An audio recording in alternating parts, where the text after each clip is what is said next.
Start करते हैं यहाँ पर कि जहाँ यहाँ से क्या हो रहा है कि देखो एनायनिक वैकेंसी हम देख रहे थे, तो एनायन यहाँ से जो है रिमूव हुआ।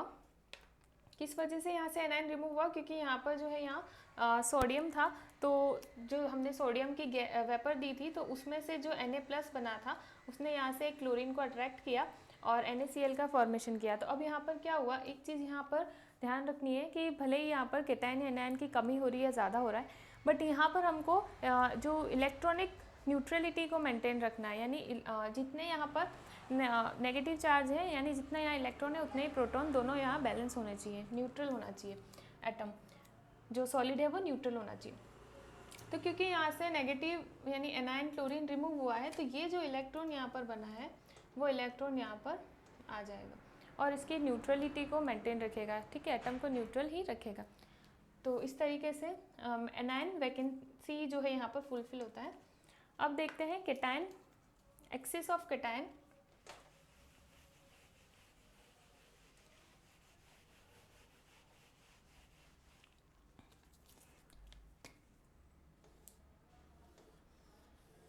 तो यहाँ पर हम ZnO के लिए देख लेते हैं, जिससे Zn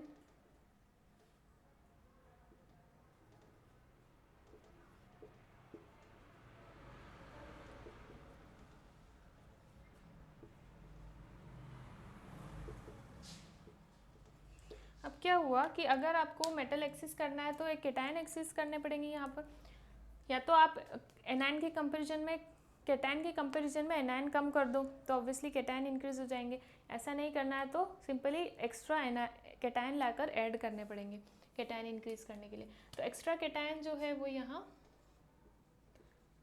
इंटरस्टिशियल साइड में Zn2+ एडिशनल आकर यहाँ पर ऐड हो गए, ठीक है। तो अब यहाँ पर प्रोटॉन इंक्रीज हो गए, मतलब +2 इंक्रीज हो गया ना, तो उसको इलेक्ट्रिकली जो इलेक्ट्रॉनिकली बैलेंस करने के लिए, न्यूट्रल करने के लिए यहाँ पर 2 इलेक्ट्रॉन भी इंटरस्टिशियल साइड के अंदर ऐड होने होंगे। तो इस तरीके से जो है यहाँ पर चार्ज बैलेंस हो जाएगा। तो इस तरीके से जो है मेटल एक्सिस में एनायन वैकेंसी और केटायन एक्सिस इस तरह से होता है। और सेम ऐसे ही जो है मेटल डेफिशिएंसी में भी ऐसा ही होगा। मेटल डेफिशिएंसी मतलब प्रोटॉन की डेफिशिएंसी। तो प्रोटॉन की डेफिशिएंसी करने के लिए या तो प्रोटॉन हटा दो, यानी केटायन हटा दो वहाँ से, या फिर उसमें एनायन एडिशनल ऐड कर दो, तो एनायन के कंपैरिजन में केटायन कम हो जाएंगे। 2 कंडीशन है। तो अब हम ए बी करके शो कर लेते हैं। तो केटायन वैकेंसी पहले तो देख लेते हैं, A+ है और B- है।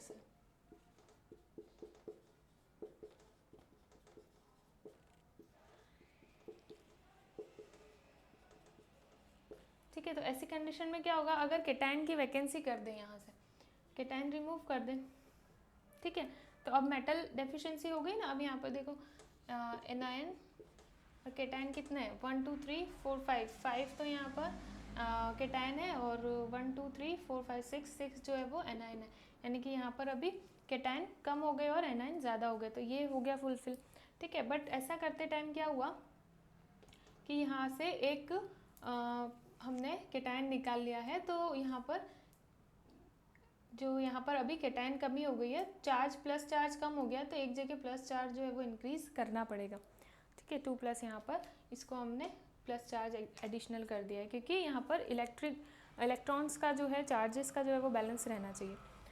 नेक्स्ट देखेंगे, अगर यहाँ पर आप एक्सिस एनायन ऐड कर देते हैं, जैसे कि मान लो अभी यही कंडीशन है,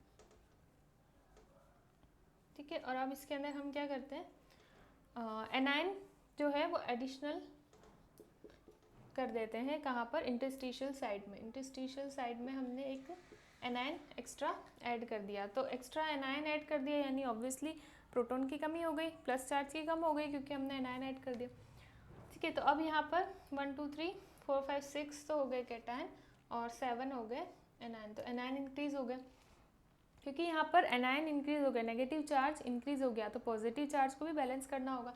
तो एक नेगेटिव चार्ज इंक्रीज हुआ, तो यहाँ पर एक पॉजिटिव चार्ज और इंक्रीज कर दिया। यहाँ 1+ था तो अब 2+ कर दिया।